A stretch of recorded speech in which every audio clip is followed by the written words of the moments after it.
जहां एक तरफ चीन ने भारत के सामने सबसे बड़ी चुनौती रख दी है। अब तक हमने ये देखा कि भारत के पास एक बहुत ही मजबूत चीज है और वो मजबूत चीज क्या है जो 80% व्यापार को रोक सकती है चीन का, और वो है मलक्का जलडमरू मध्य यानी स्ट्रेट ऑफ मलक्का। अब यहाँ पर चीन ने एक नई कहानी रच दी है और भारत के पास क्या जवाब है इसका। तो वहीं दूसरी तरफ आखिर जापान और ताइवान भारत के खिलाफ क्यों उतरे, ये बहुत बड़ी खबर निकल कर आ रही है सामने। जानेंगे क्या कुछ चल रहा है जियोपॉलिटिक्स में और कैसे बदलाव आ रहे हैं, इन चीजों को डिटेल में जानते हैं। ये जो आप इलाका देख रहे हैं जिसे मलक्का स्ट्रेट कहा जाता है, अब तक ये हमारा बहुत ही महत्वपूर्ण रणनीतिक पॉइंट है, क्योंकि ये जो छोटी सी जगह है इसी जगह से चीन का 80% व्यापार होता है और यहाँ हमारा पास में ही है अंडमान निकोबार। इसके अलावे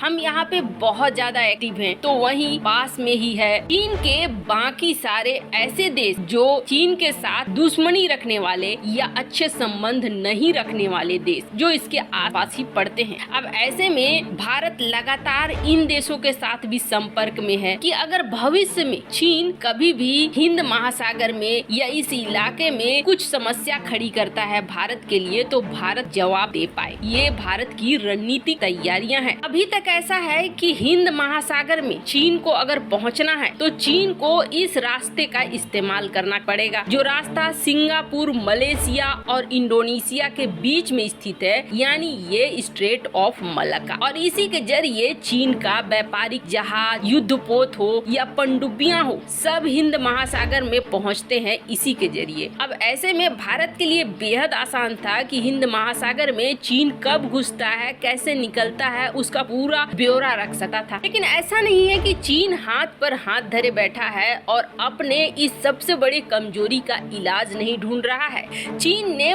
बहुत पहले से ही ये कोशिश शुरू कर दी और चीन ने थाईलैंड से संपर्क करा। थाईलैंड से संपर्क करके इन्होंने एक प्रोजेक्ट लॉन्च किया था जिसका नाम था कराक कैनाल। अब कराक कैनाल में क्या होता है, ये यहाँ से एक छोटा सा रास्ता निकालते और इस रास्ते को जोड़ देते, मतलब कि सीधा एक्सेस हो जाता मलक्का स्ट्रेट को बाईपास करते हुए ये निकल जाता। पर हुआ ये कि भारत एक्टिव हो गया और भी कई चीजें एक्टिव हो गई और इन्होंने यहाँ पर चीन का खेल बिगाड़ दिया और थाईलैंड ने ये कह दिया कि नहीं, हम इस प्रोजेक्ट को लेकर बहुत ज्यादा इच्छुक नहीं है, इस प्रोजेक्ट को हम छोड़ देते हैं। ये प्रोजेक्ट बंद हो गया। ये प्रोजेक्ट बंद होने के बाद अब चीन को लगा कि कुछ और रास्ता ढूंढना होगा, एक ऐसा रास्ता ढूंढना होगा जिससे कि उसे भविष्य में कोई दिक्कत न हो भारत के साथ। कम से कम कराक कैनाल का मामला तो फ्लॉप हो गया, पर अंदर खाने चीन अपनी तैयारी रखता रहा और अब हाल में चीन की सरकारी न्यूज चैनल CGTN के सीनियर प्रोड्यूसर रहे सेन सेवई ने एक ट्वीट किया और जिसमें ये बताया कि चीन ने अपने इंटरनेशनल लैंड सी कॉरिडोर को खोल दिया है। अब चीन का ये लैंड सी कॉरिडोर क्या है, तो इसे जरा सा आप देखिए। चीन ने लाओस को, थाईलैंड को और म्यांमार को इसमें साथ मिला लिया है और अब क्या हो रहा है, ये सीधे चीन को हिंद महासागर से जोड़ने का काम कर रही है। चीन में जगह है चोककिंग, यहाँ से सामान को ट्रेन के जरिए पहुँचाया जाएगा लाओस की राजधानी वियंतियाने और उसके बाद वहाँ थाईलैंड के हाईवे से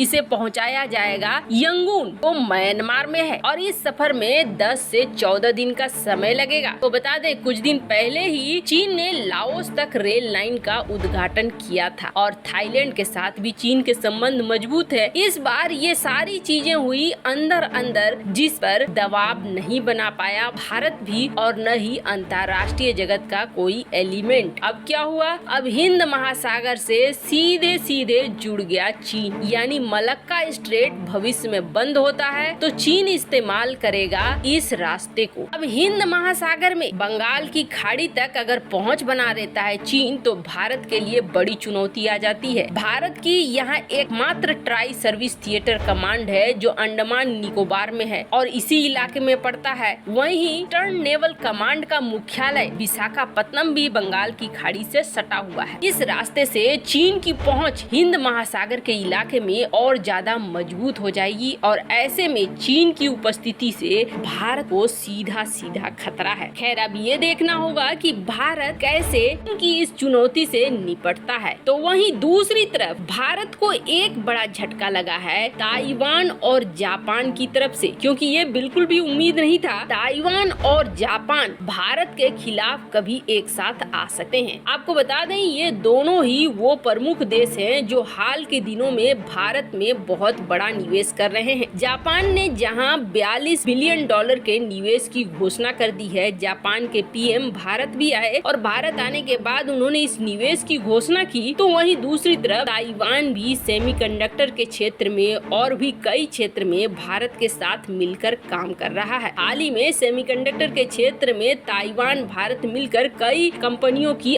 स्थापना भी कर रहे हैं। कुल मिलाकर कहें तो दोनों हमारे ऐसे मित्र देश हैं जो हमारे खिलाफ जनरली नहीं जाते हैं, लेकिन इस बार ऐसा हुआ है कि ताइवान और जापान दोनों ही भारत के खिलाफ उतरे हैं। और ये भारत के खिलाफ कहाँ गए हैं तो आपको बता दें ये गए हैं WTO। कारण क्या है अचानक से इन दोनों देशों में ऐसा क्या हो गया, तो आपको बता दें इससे पहले चीन भी जा चुका है WTO, लेकिन उस वक्त चीन को कोई साथ नहीं मिला, जिसकी वजह से चीन की मंशा पूरा नहीं हो सकी। पर अब जापान और ताइवान WTO में चीन के साथ खड़े दिख रहे हैं। कारण सबसे बड़ा ये है कि भारत ने इंपोर्ट को लेकर कि कौन सी चीजें हमें खरीदनी है, कौन सी चीजें हमें नहीं खरीदनी है, एक बड़ी लिस्ट तैयार की है और इस इंपोर्ट में बहुत सारी चीजों को बैन कर दिया है। कई आप देखेंगे कई तरह के ऐसे आइटम जो बाहर से मंगाए जाते थे उसे बंद किया गया है। अब इस चीज को देखते हुए सबसे पहले चीन पहुंचा था कि चीन से